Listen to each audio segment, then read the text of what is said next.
Stock மார்க்கெட்ல பெரிய profit earn பண்றவங்க யூஸ் பண்ற சீக்ரெட் என்ன தெரியுமா? அதுதான் பிரேக் அவுட் அப்படின்னு சொல்லுவாங்க.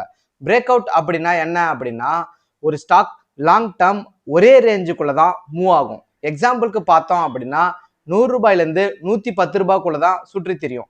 ஆனா ஒரு நாளைக்கு ரூ. 110 அப்படின்ற ஸ்டேஜை பிரேக் பண்ணிட்டு மேலே போச்சு அப்படின்னா அதைத்தான் பிரேக் அவுட் அப்படின்னு சொல்லுவாங்க.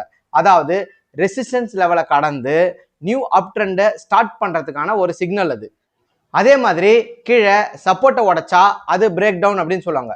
பிரேக் அவுட் வந்தா என்ன அர்த்தம் அப்படின்னா, பையர்ஸ் ஸ்ட்ராங்கா இருக்காங்க, பிரைஸ் இன்னுமே மேலே போறதுக்கான சான்சஸ் ரொம்பவே அதிகம் அப்படின்னு அர்த்தம். அதனால தான் ட்ரேடர்ஸ் பிரேக் அவுட் டைம்ல கரெக்டான என்ட்ரியை பண்ணுவாங்க. இங்க நம்ம இம்பார்ட்டண்டா கவனிக்க வேண்டிய ஒரு முக்கியமான விஷயம் ஒன்று இருக்கு. ஃபேக் பிரேக் அவுட் கூட இருக்கலாம். அதனால வால்யூம் இன்க்ரீஸ் ஆயிருக்கா அப்படின்னு நம்ம செக் பண்ண வேண்டியது ரொம்ப ரொம்ப இம்பார்ட்டன்ட்.